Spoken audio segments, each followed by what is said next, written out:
Elimi tuttuğu zamanlar kalbim atıyor.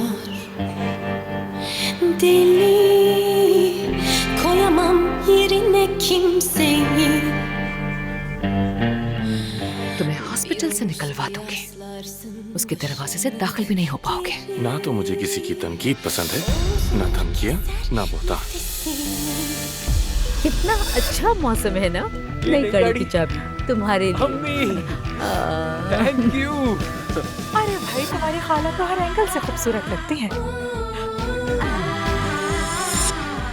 एफसून, तुम्हारी mummy हो गई है क्या?